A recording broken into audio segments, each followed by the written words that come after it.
There is power in words, how they are used and how they are said. If you spend any time in Shakespeare's various plays and sonnets, you'll come to appreciate the sentiment that words weaved can pack a wallop. The word that fits today's podcast episode is denouement. The definition is the final part of a play, movie, or narrative in which the strands of the plot are drawn together and matters are explained or resolved. Welcome to the denouement of the 2020-2021 school year. My name is Aaron. This is a Delayed Teacher and Company podcast. The opinions, ideas, and thoughts are solely those of the podcast host and or guests of the program. Thank you. Welcome to a Delayed Teacher podcast.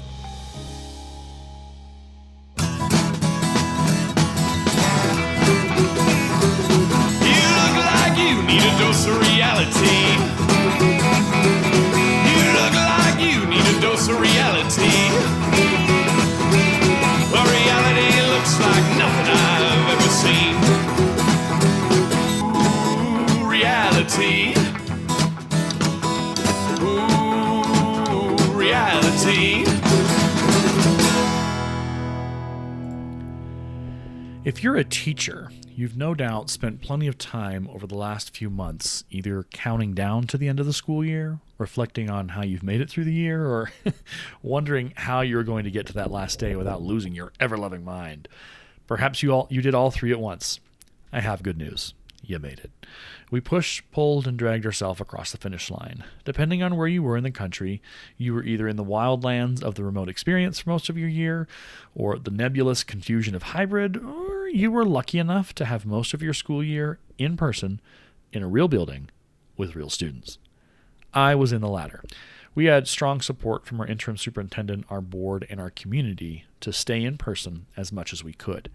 We still had some quarantines due to an exposure or two, but it was a difference maker, having our students in the building with us, modified as we were with COVID requirements. I work in an alternative education campus for high school students, and we generally have anywhere from 40 to 50 students, which was an unusual benefit for us being in the middle of the COVID storm. We were still 6 feet apart, we were still masked up, we were still cleaning services between classes, but the chaos of having 120 students or more, depending on how you're segmented in your building, that chaos wasn't a part of our experience. It was a revealing experience in support of small class sizes and smaller schools. Class sizes don't push past 15 for us generally, and most of the learning is asynchronous, meaning they're self-paced. Self-paced with assistance from the teacher being one-on-one when teaching, assisting, or more as needed. To be clear, to apply our model to all schools across the country immediately would be impossible. But it is something to sit in, marinate over, and cogitate on. Something that we learned this year was that change is necessary. This was my first year in a high school setting after teaching for 2 years as a 6th grade literacy teacher. We rewrote the curriculum from the ground up, throwing out the textbooks of old in favor of a smattering of classic and modern novels, plays, and poems, and even excerpts. It was a change that had been a long time coming. Many schools across the country have completed such remodels or are in the process of determining what stays and what goes, be it the kitchen sink or the baby with the bathwater or both. A lot of the conversation has been dedicated to determining what some call the canon. There are various camps from which opinion flags are flown on this very subject. Within our process, we went with a mix of classics and modern. We have some Shakespeare, but we also have plays, novels, and pieces from various authors from and writing about diverse backgrounds, experiences, and stories. Another thing we learned this year was that we are never done learning.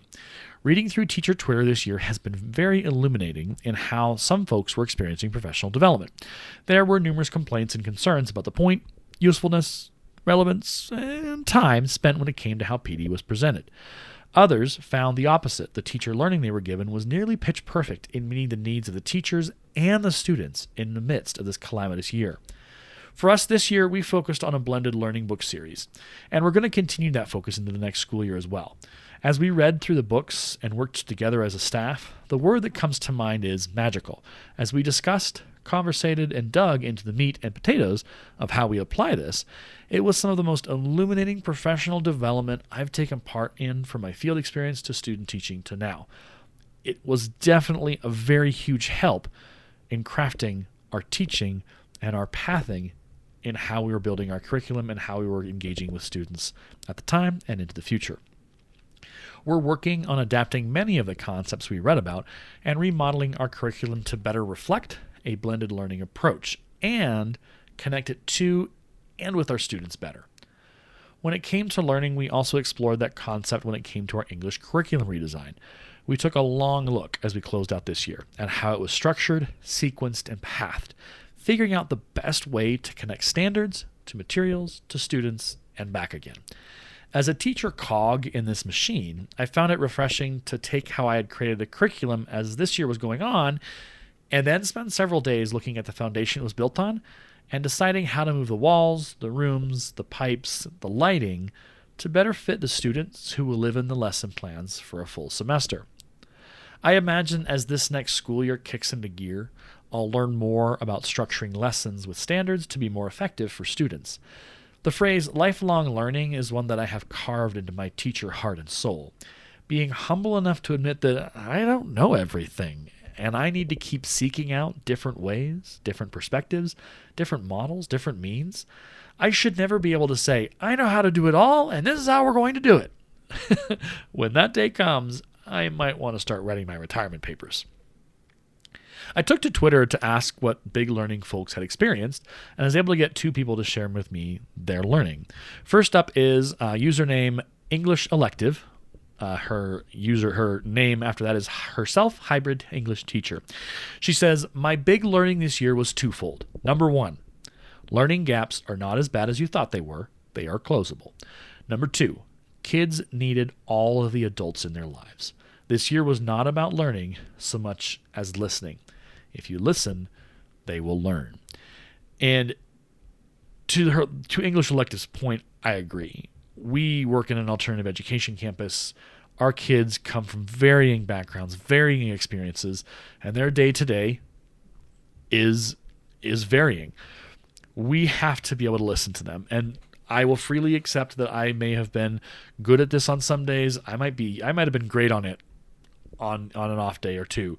But sometimes I was only fair to middling or even good. The beauty of education is how you build that relationship with your students. The relationship comes first, and the learning comes next. Sarah Wessling said this at a conference many years ago. She said, "You're not easy to love, but once they do love you, they will do everything for you." And so figuring out how to engage the students, to build a relationship with them, to get them to trust you, to get them to see you as someone that they can learn from and that they want to learn from. There's a lot there. One of our principals here in the community has made a running joke with me for the last 3 years. we haven't had a joke.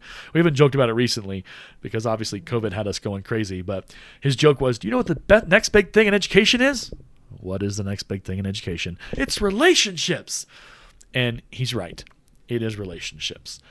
I think about my 2 years at the middle school and the relationship dynamic that I built with students.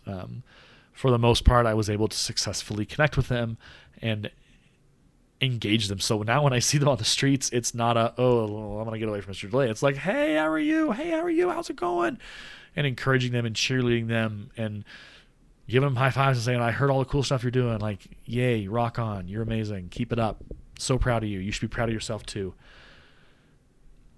So yeah, I second amen and gavel that one into the record. Another reaction was from Twitter user Dig This Bird, aka Robin. She shared this. Number one, I don't need exchange journals to get to know my kids. I had some of the most genuine relationships this year. Number two, I can just use pages that I want from grammar textbooks.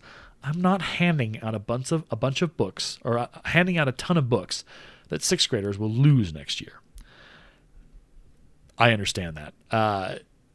but genuine relationships also, I would even say genuine conversations. There's a couple of students that I've really connected with in our building, and I've been able to have like these really cool, surprising at the time conversations where we've met we've met in the middle and found so many different things that we are into and we're all about, and we have different knowledge about. I've talked to kids about computers and GPUs and the mining situation and how hard it is to get the chips we need for cars and all this cool stuff, and that all happens in the classroom as we're just kind of working through our stuff.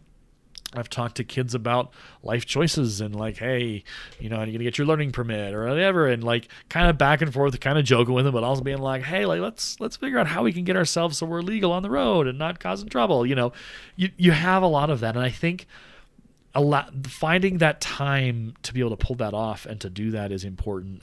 You'll never hear me say we don't teach anything in our school, because we do absolutely do teaching.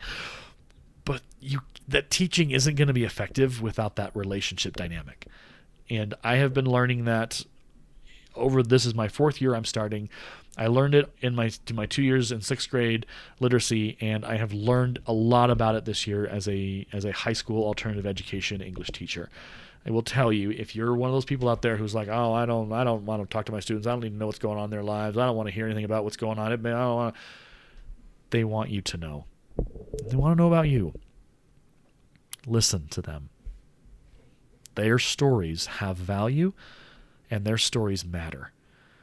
Even if it's a toddler story or a sixth grade story about this crazy meme that they made, and you just go, dude, that's awesome. Yeah, I love it that you made a meme. I'm proud of you, man. Rock solid. Keep on creating cool stuff. They want to be validated. They want to be accepted. They want to know that you care, and they want to know that they and their story and their life and their world have value in yours. This year has been a great many things. There's a lot of metaphors that folks have used to describe how this year has been. I look back at how it started on March 13th of 2020 and how it was for the first few weeks and months. Most of our community out here in northeastern Colorado was on stay-at-home orders, and stores were either closed or had limited hours, or they had very stringent requirements with masks and distancing.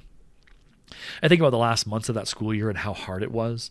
Looking back, I experienced probably symptoms of depression as best as I can figure, but I kept going as best as I could. Yet I look how this year has ended with the miracles of so many vaccines that have made such a powerful impact on infection rates in places where vaccine rates are high.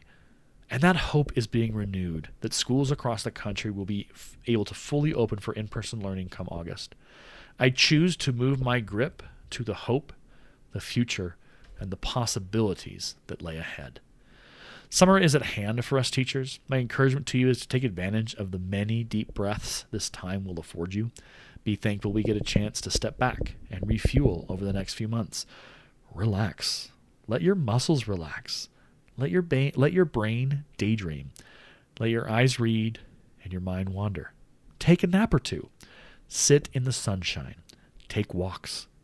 Get back on the bike, workout equipment, or whatever hobby that brings you peace and serenity. Write. Listen to music loudly. Chair dance. Dance. Jam on your instrument of choice. Sing in the shower. Sing in the living room. Sing while eating your lunch on your timeline. Sleep in. Stay up late. Eat lots of ice cream. Go swimming. Do what needs to be done to refuel. I'm closing the chapter on 2020 and 2021 and starting to think about what 2021 into 2022 could look like. I'm not going to spend a lot of time forecasting, but I'm not going to be ignorant either. I know where I've been, and I have a general idea of where I'm going.